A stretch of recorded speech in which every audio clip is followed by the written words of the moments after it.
Assalamualaikum warahmatullahi wabarakatuh.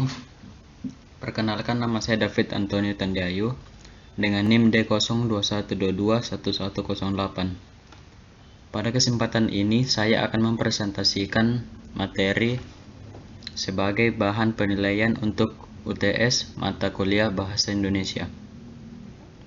Adapun topik utama pada presentasi saya kali ini adalah pengembangan paragraf. Lalu, hal-hal yang akan saya jelaskan pada materi pengembangan paragraf yaitu yang pertama, pengertian paragraf. Yang kedua, ciri-ciri paragraf. Yang ketiga, fungsi paragraf. Yang keempat, jenis paragraf dan pengurutan kalimat. Yang kelima, syarat paragraf yang baik. Dan yang keenam, pengembangan paragraf. Yang pertama, apa yang dimaksud dengan paragraf? Paragraf merupakan kumpulan beberapa kalimat. Namun kalimat itu bukan sekedar berkumpul, melainkan bertalian satu sama lain dalam satu rangkaian yang membentuk sebuah isi pikiran. Paragraf ini biasanya ditemukan di beberapa karangan atau contoh sederhananya ada di buku. Di situ kita dapat melihat banyak sekali paragraf. Yang kedua yaitu ciri-ciri paragraf.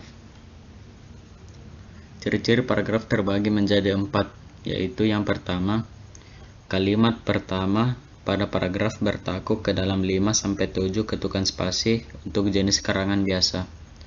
Ini maksudnya pada kalimat pertama dalam sebuah paragraf biasanya terdapat 5-7 spasi, atau yang berarti ada 6-8 kalimat ataupun bisa lebih. Ciri-ciri yang kedua yaitu menggunakan pikiran utama yang dinyatakan dalam kalimat topik. Di sini kalimat topik di sini berarti gagasan pokok dalam suatu paragraf. Yang ketiga, menggunakan sebuah kalimat topik yang selebihnya merupakan kalimat pengembang yang berfungsi menjelaskan, menguraikan, atau menerangkan pikiran utama yang ada dalam topik. Yang keempat, paragraf menggunakan pikiran penjelas yang dinyatakan dalam kalimat penjelas. Setiap kalimat penjelas berisi detail spesifik dan tidak mengulang pikiran penjelas lainnya. Di sini berarti kalimat penjelas yang menerangkan hal-hal penting yang bersumber dari ide pokok dalam suatu paragraf. Selanjutnya yaitu fungsi paragraf.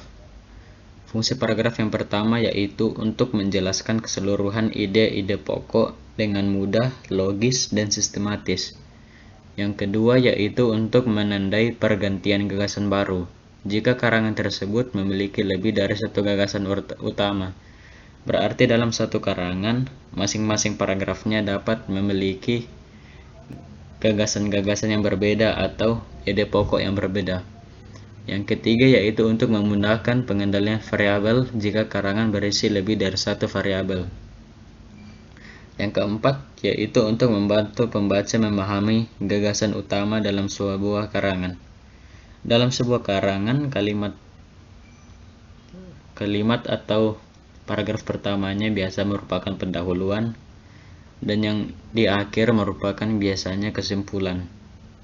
Itu contohnya. Yang kelima yaitu untuk membantu penulis menyusun dan mengembangkan ide yang dituangkan dalam karangannya yang berhubungan dengan topik yang akan dibahas. Selanjutnya yaitu jenis paragraf. Yang pertama yaitu paragraf narasi. Dalam paragraf jenis ini, kamu akan menulis suatu kejadian dari awal hingga akhir kejadian berdasarkan urutan waktunya. Yang kedua yaitu paragraf eksposisi. Ketika kamu menulis jenis paragraf ini, kamu akan memberikan informasi sedetail mungkin kepada pembaca. Yang ketiga yaitu paragraf argumentasi.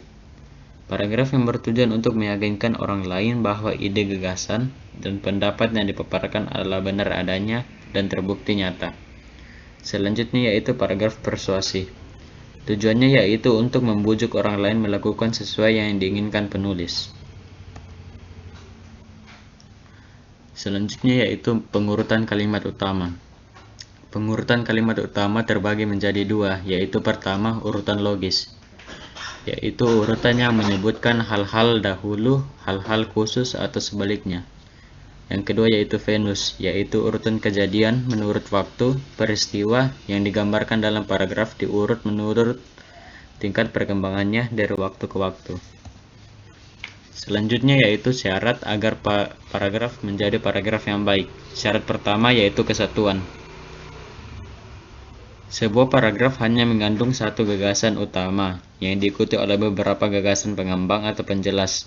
Artinya setiap paragraf hanya mengandung satu pokok pikiran atau satu gagasan. Yang kedua kepaduan.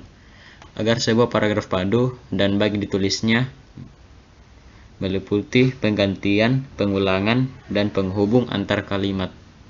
Syarat yang ketiga yaitu kelengkapan.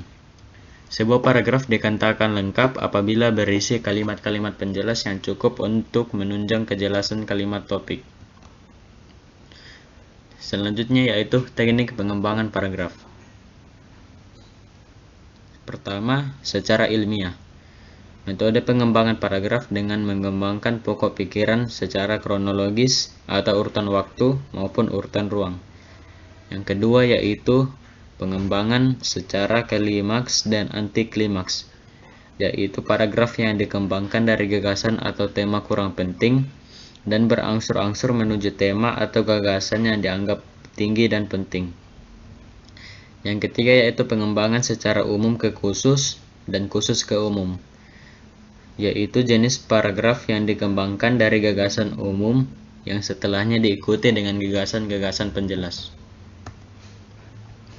Selanjutnya yaitu teknik pengembangan paragraf berdasarkan isinya. Yang pertama yaitu secara perbandingan dan pertentangan.